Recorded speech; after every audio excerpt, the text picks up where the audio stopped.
Hi, I'm the Spiceman. You can see me on SpiceManBlog.blogspot. You can follow me there, or on the YouTube video, whichever's easiest for you. Today I want to talk to you about something. The truth about Mexican vanilla. You know, I live in South Texas, and all the time, people talk about, oh, I went across the border and I bought a gallon of vanilla extract for $2, and oh, it's so delicious, and I wonder how come I can't buy Mexican vanilla in the grocery store. And this is really crazy. My wife and I just got back from a short cruise.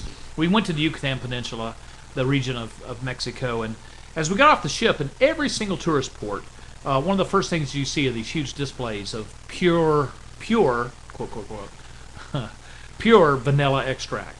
And big old huge half gallons and pints and things like that for only like $4.99 or $5.99. So the question is, how can that be? Well, here's the truth about that vanilla and how it can be priced so cheap. You ready? It's not pure and it's not vanilla. Oh, well, that's the truth. Listen, to better understand how this happens, let's look at how pure vanilla is made and how much it costs to do that. Pure vanilla is made by macerating or percolating vanilla beans in a solution of ethyl alcohol or sometimes just water. In the United States, in order for vanilla extract to be called pure, the U.S. Food and Drug Administration requires that the solution contains a minimum of 35% alcohol and 13.35 ounces of vanilla bean per gallon.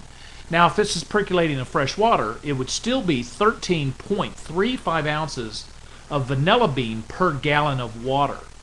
So when you see double fold or double strength, you would have to double the ounces. So 26.7 ounces per gallon of water or a 35% alcohol solution, and triple all the way up to 20-fold.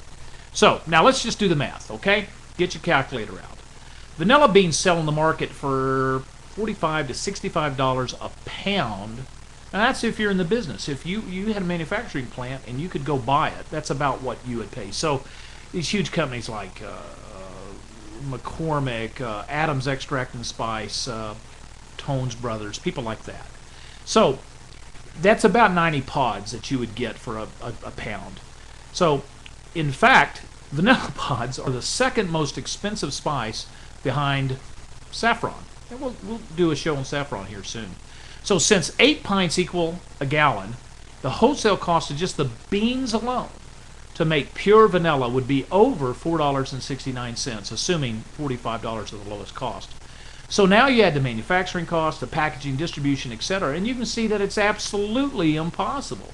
You cannot put vanilla pods in vanilla and make that happen. So the question is, what are they selling? What are these guys selling when you go across the border and you see these things? Well, first, it's important to understand that Mexico still produces about 2% of the world's vanilla pods. And they still manufacture a small amount of pure vanilla for sale. Some very good stuff. But it's very, very expensive. And most of the vanilla in Mexico produced is sold to large soda companies and really leaves very little for retail extracts. So often, this product that's sold in these tourist markets is produced using a bean extract from the tonka, T-O-N-K-A bean, and then they add corn syrup to give it that thick and that rich, sweet flavor. And they do that instead of using vanilla bean. So this so-called Mexican vanilla often contains, when it's used tonka bean, contains a toxic substance called coumarin, and it shouldn't be bought by U.S. consumers. That's what the U.S. Food and Drug Administration warns. Coumarin is related to warfarin, W-A-R-F-A-R-I-N, which is found in some blood thinners. And so eating foods with coumarin could be dangerous for people that are taking blood thinners, people that are on heart medicines and things like that. And the combination could increase their risk of bleeding and could be fatal.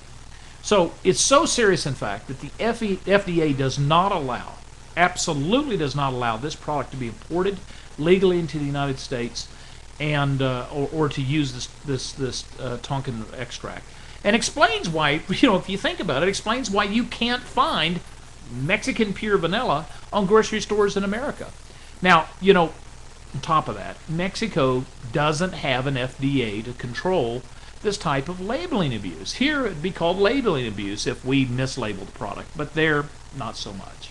So while it's tempting to buy Mexican vanilla at these tourist spots, which may smell and taste like real vanilla and is cheaper than the real thing, it's probably not real and could actually cause you or someone you love some real harm. So even in the best case, let's give the best case.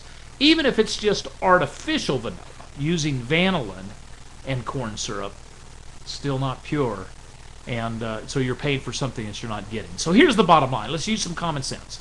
If the price is too good to be true, it probably isn't true. So just pass on it, and when you come back to America, buy one of those wonderful pure vanillas that are available in your local grocery shelves that you can find in your baking aisle, sometimes on the tip-top.